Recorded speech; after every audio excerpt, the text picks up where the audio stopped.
Good morning, good afternoon, good evening, wherever you are in the world. Thank you for joining me for this week's edition of the SMIE Consulting Midweek Roundup. It's Wednesday, July 3rd, 2024, and today we're going to be answering 3 questions we've been hearing from international educators over the last 7 days. And as we do each week on the Roundup, we take our questions from the themes we see developing in the news stories of the previous week. And for those that aren't familiar, we do a newsletter here at SMIE Consulting. And in case you're wondering, that stands for Social Media and International Education Consulting. And I've dropped the link to our website, smieconsulting.org and /subscribe, where you can subscribe to that newsletter. And there are 2 different versions of it available. The one that you can get to at the website is our email version of it. And that email version comes out Monday morning at 9 a.m. Eastern. And that is direct into your inbox to give you a sampling of social media stories in the world of international education. Oftentimes these are webinar announcements, blog posts that are particularly relevant and attractive, upcoming data sets that are important, overlaps of where social media is coming into play regarding messaging apps and other things like that, and how they're being used in different countries.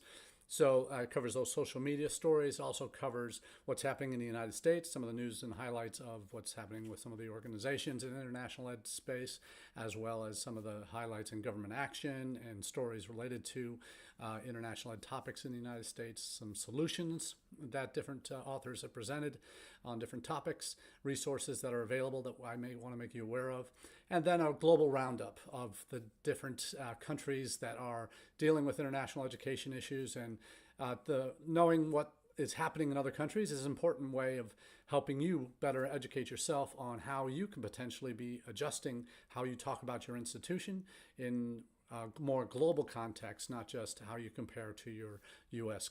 Neighbors. So that's what we have in terms of the newsletter, in terms of the content each day, each week on Monday when it comes out. And as I said, you can get either the email version, or if you prefer to get your international ed news from LinkedIn, there is a very helpful link I'll drop in with this past Monday's chat version of the newsletter. Both combined, we have over 1,950 subscribers to the 2 different versions of the newsletter. So very excited that so many professionals in the field are using this as part of their international edification each week. So thanks again for being a part of the SMIE community. Those news stories are quick hot takes of what is happening in our field from the previous week.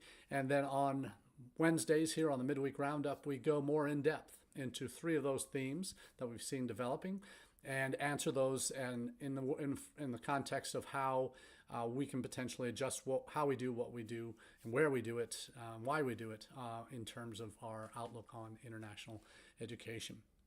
So that's the newsletter versions that you can get. Please do subscribe if you aren't already. Then we'll get right into our first question, and that is, how is your international alumni strategy going?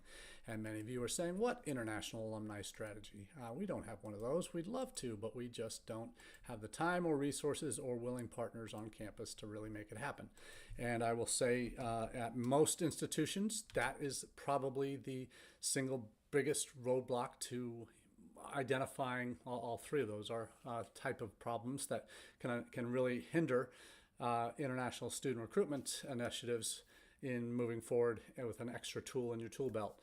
And when I say that, I'm talking about the time that you have to manage those relationships, the willingness of the alumni office to help in those endeavors, and third, the access to information, frankly, about who your international alumni are. Some institutions, and I won't name names, but some institutions have told me that we don't even have a database where we track international applicants or international alumni, because the address fields don't fit in our CRM. So we don't make it, it doesn't work for us. So some really interesting reasons why international alumni aren't happening. But for many of us, if we're one-person operations or small shops, we probably just don't have bandwidth to make that happen. So the article that I'm referring to that's asking this question about alumni strategies is actually from our friends at INTED, and they have always regular producers of fantastic content that can be applied to how you do what you do in international education. And their question is, in one of their most recent blogs, are you ready for an international alumni strategy? So I asked, how's it going? But many of you might not be ready for that yet. But this is the question that they ask. And for those of you who aren't familiar, I had the honor of authoring a chapter in a recent book that was published on entry points to U.S. education. Came out the week of NAFSA.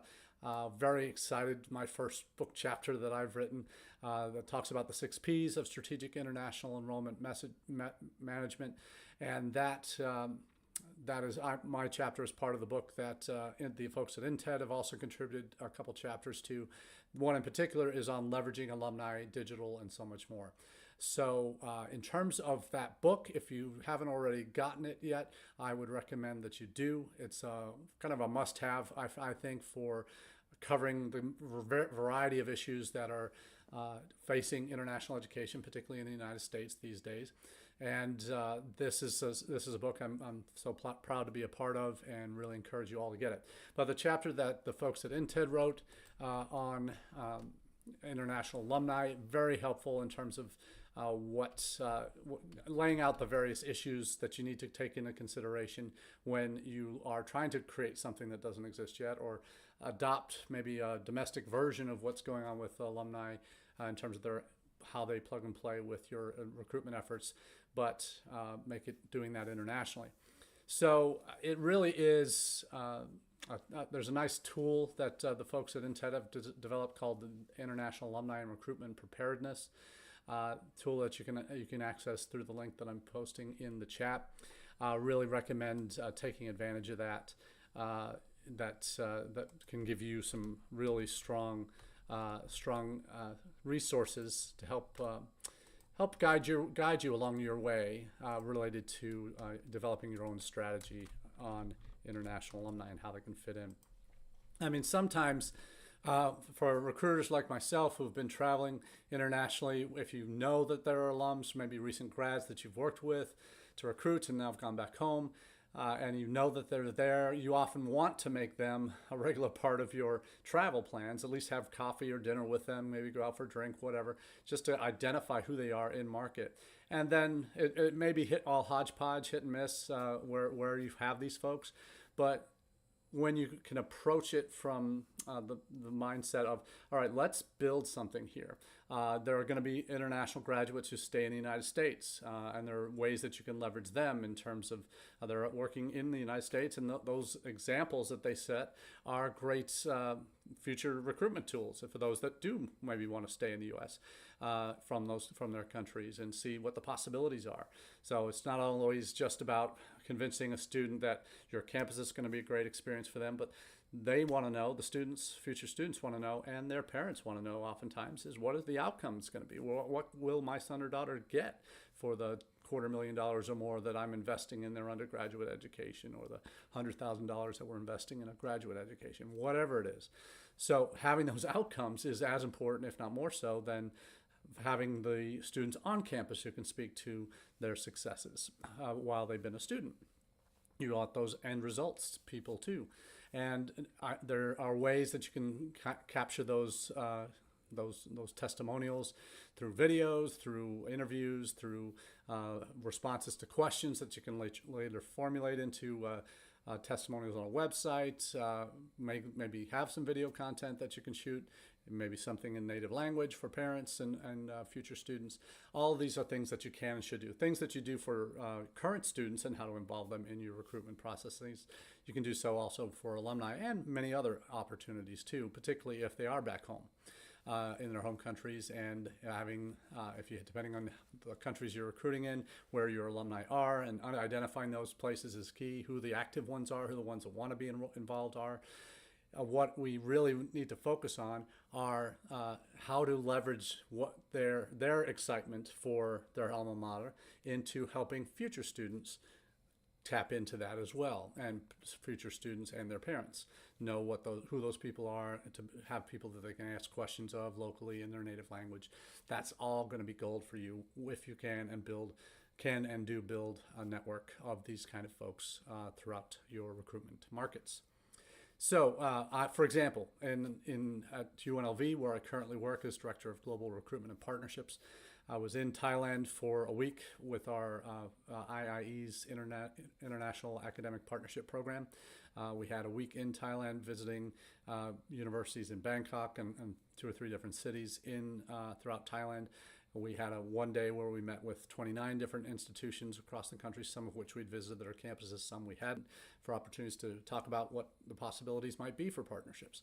But before we had that week, I was traveling with our Associate Vice Provost for undergraduate education and high impact practices, and he and I both talked about getting in touch with our alumni office to see, hey, do we have any alumni in Bangkok that we could potentially call and have a little drinks event at the hotel we were staying in. And we were able to do that. We had found about 20, but it was right during Songkla, the Thai New Year, and we weren't expecting a whole lot to happen. We found 20 that we invited. I think we had over a dozen respond. 6 were able to show up. The other 6 that responded said, hey, we're in different parts of the country with family at the time. So we had 6 alumni from our institution show up in Bangkok. 2 from our business program, 2 from hospitality, 2 from engineering. So really nice dynamics there, representing 3 different decades, the 90s, the noughties, and the teens. And they were all able to interact together, and they didn't know each other beforehand, creating their own little mini UNLV network in the country. So that's becoming now a part of what I'm going to be doing with all my future trips. And now that I'm building in and have a kind of a model in place with our alumni office to kind of identify in key markets who those people are and how we might be able to get in touch with them, and what alumni can do in terms of giving them some swag we can hand out, information about the Alumni Association, all of that. And along the way, asking those that are interested, particularly the natives from those countries, hey, are you interested in helping us in recruiting future generations of students from your country?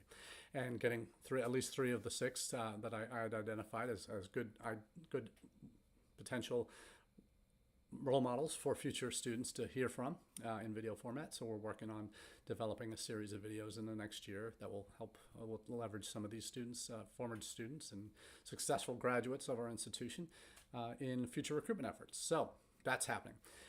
That's part of our alumni strategy. And this is all part of how you don't know until you ask, hey, do we even have lists of who these students are? How do we track these? And our alumni office was flexible and was willing to work with us. And we asked the question, hey, can you run against, use Handshake to try and see where these folks are, how many are in Bangkok? And they were able to nail down a fairly good list for us. So we at least had something to go on. And it turned out really well. And something we're definitely going to be replicating in other areas. But the INTED article certainly goes into a lot of depth on what you can expect and what you need to look out for as you're developing that strategy.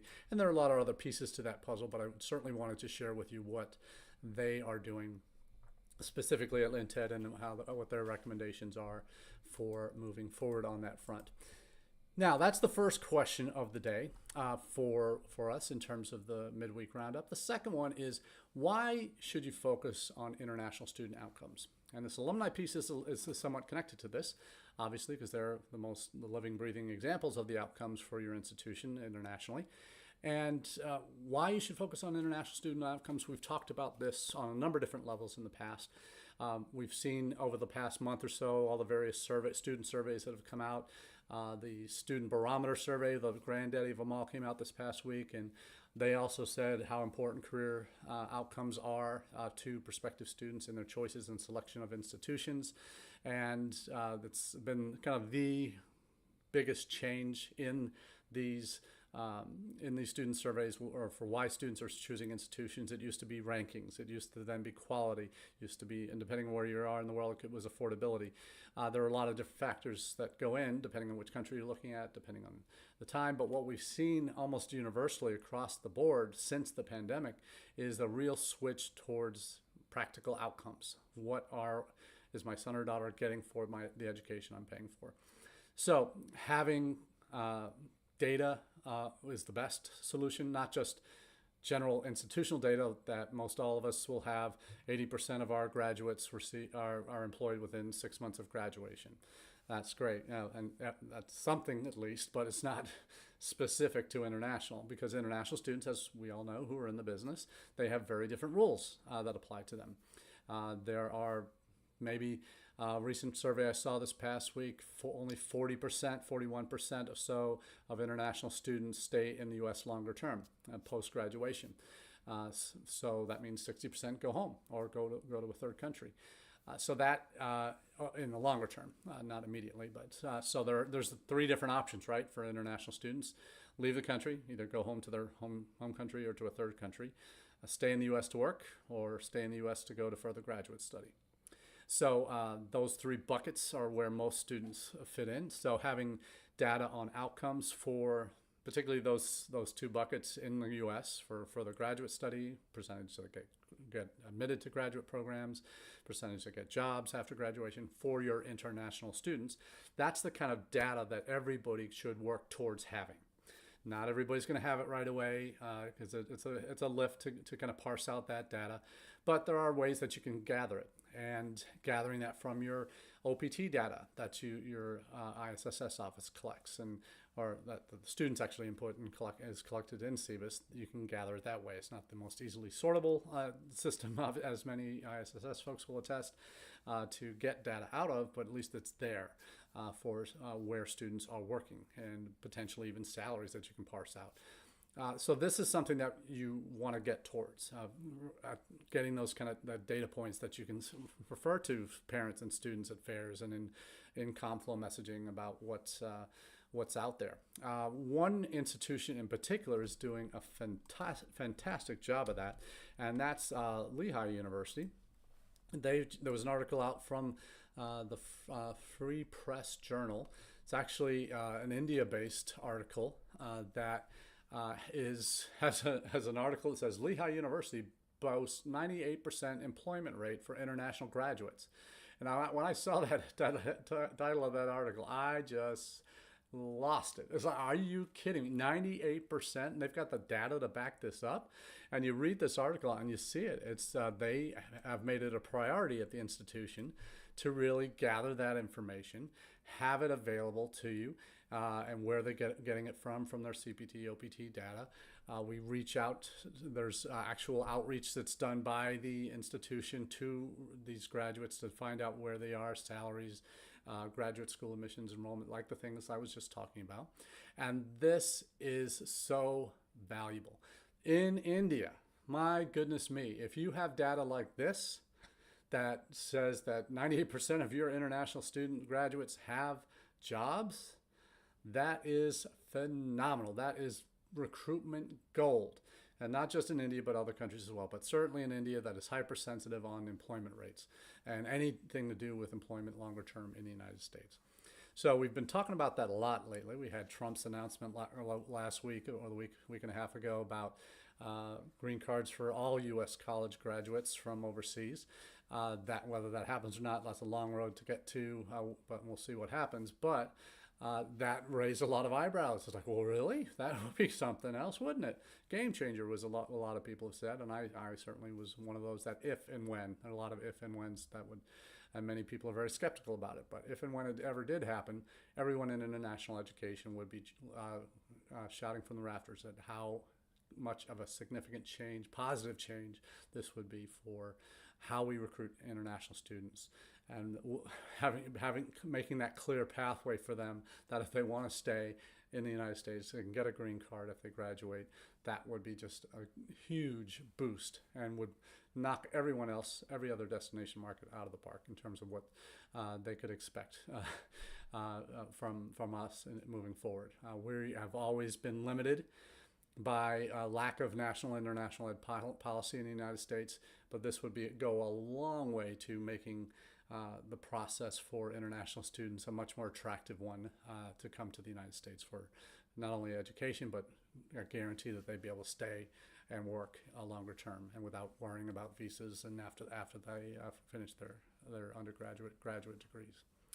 So having that data, like the Lehigh article shares, is just so significant and a game changer for how you If be you work with viewed PDFs at all, you in the need Adobe variety Acrobat. of You can edit, share, articles sign that PDFs, and we're more. talking The about whole here. PDF. Now, one thing I do want to share though, where it is a little bit more of a challenge for all of us in international education is sometimes we get some very positive signs that the government is paying attention and listening on this front.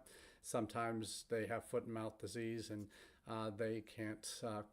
They really make some gaffes that they don't realize necessarily the implications of, and maybe they do, maybe they don't. But one in particular was when it comes to outcomes and the kinds of students we want and do attract to the United States. There was an article this past week in the Economic Times in India, picked up there because it was from a #2 U.S. diplomat that shared his desire that the U.S. needs more Indians in STEM fields. I'm like, okay, yeah, that's kind of stereotypical, but okay.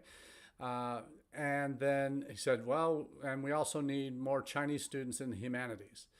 And it's kind of an off-the-cuff remark, but the reality is there's political reasoning behind that. Those that obviously weathered the Trump administration knew that STEM fields were particularly targeted in terms of Chinese students coming to the United States for special administrative processing, that those that were coming from institutions that were part of the military civil fusion strategy in China that were kind of funded and suspected of having espionage interests in sending students from their institutions to the U.S. for study. There was that kind of shadow hanging over Chinese STEM students. Is that a complete and utter total ban? No, it's not. But it's a reality that a perception that has become reality for a lot of students' eyes in China that might have been wanting to come to the U.S. for STEM related fields. So is this statement going to put them off more? It's not helping, and I'll be very blunt about that. The statement by the #2 man in the State Department to basically poo-poo any hopes of Chinese students in non-humanities areas coming to the United States or coming in STEM fields would not being encouraged. It didn't say that outright, but he said that's what we need is more Chinese humanities students. And that's how it's been received in Beijing. It's being seen as a slap in the face, and everything's a slap in the face to China when it comes to any policy decisions that maybe don't view China favorably across the board. So it's a little bit of a lack of surprise that China is reacting the way they have to this response, to this statement by the #2 person in the State Department. So, but focusing on outcomes isn't always easy. But having the data is ideal. If you can't have the data, having anecdotal stories and/or testimonials from your alums or recent graduates about what they're getting, what they've got out of their experience, that's great. That's ideal as well. But having both is even better. So where you can have those anecdotal stories from your alumni that share exactly what their outcomes are, through video, through testimonials, through ComFlows, on website profiles, whatever it might be. Having that plus the data is really the best case scenario when it comes to focusing on international student outcomes. And why is that important? Because that's what future students want to hear. So let's shift gears in the last few minutes that we have here and talk about a topic that certainly in the United States has had its moments in terms of how significant an issue it has become. Certainly not as much recently because it's become more common practice, and that's regarded to agents, agent training, agent education, agent regulation.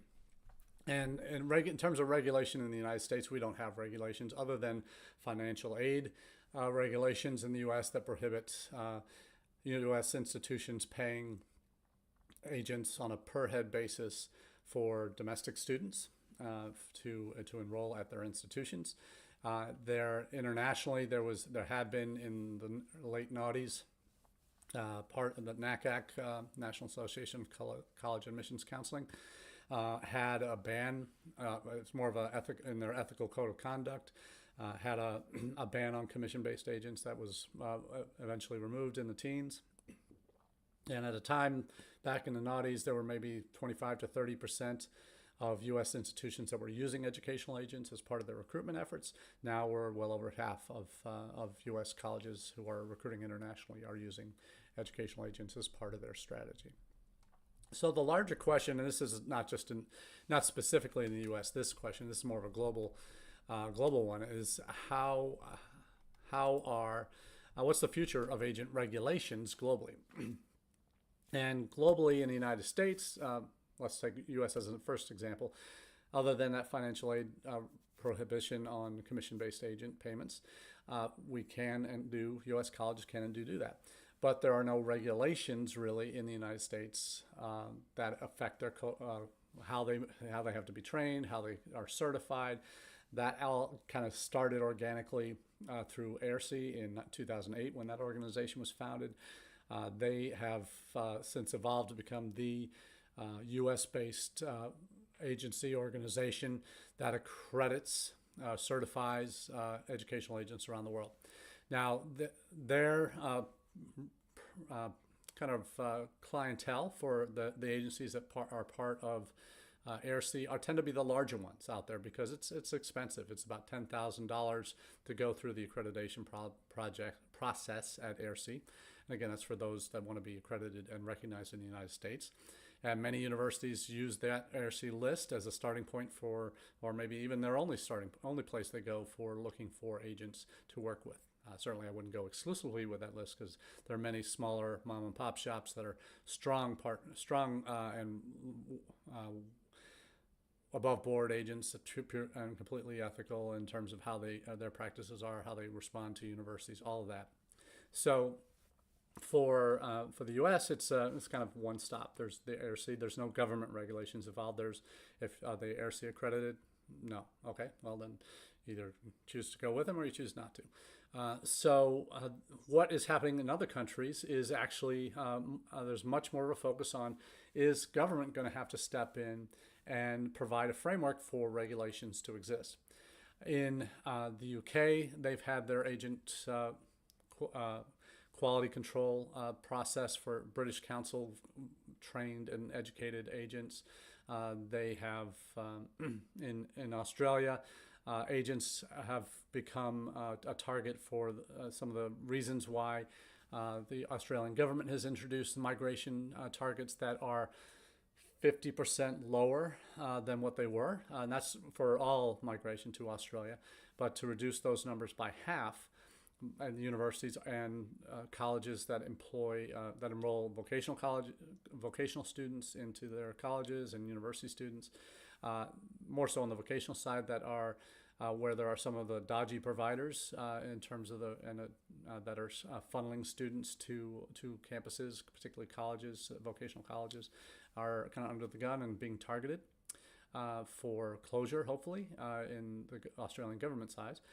You see in Canada, the public-private partnerships that affect vocational colleges there also significantly impacted by stories of agents that have gone rogue and have done some really horrendous things with students in terms of how they have sold them a bill of goods that they're not have no chance of fulfilling in Canada.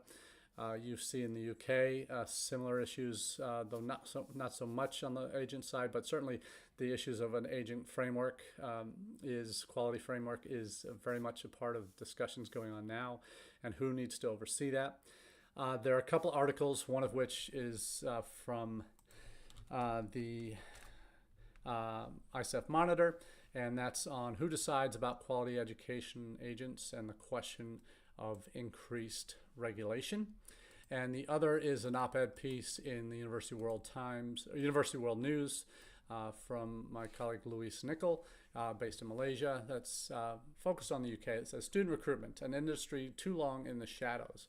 And she goes into the topic of agent regulations and talks about transparency being the key, and how that is what's been lacking in terms of really understanding which agents do what, are responsible for different practices.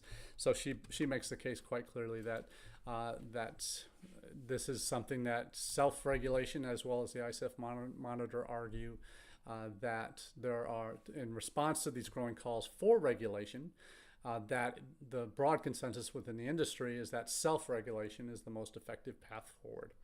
And from the ICEF monitor, an effective global model for self-regulation includes three key components: a carefully articulated code of conduct, comprehensive training programs for agency-based counselors, and a global accreditation scheme to verify the bona fides and good conduct of agencies. Now, ICEF obviously has a lot of skin in the game. They've already accredited 2,000 agencies, educational agencies, and have another 1,000 or so in the process of accreditation. They are probably, other than the British Council, probably the global leader, I can say, in terms of agent training for not just the United States, but all countries. So they have their workshops around the world that are very expensive for institutions to join. The agents basically are paid for by the fees that the universities pay to attend, $5,000, $6,000 a pop to go to these 2-day events usually.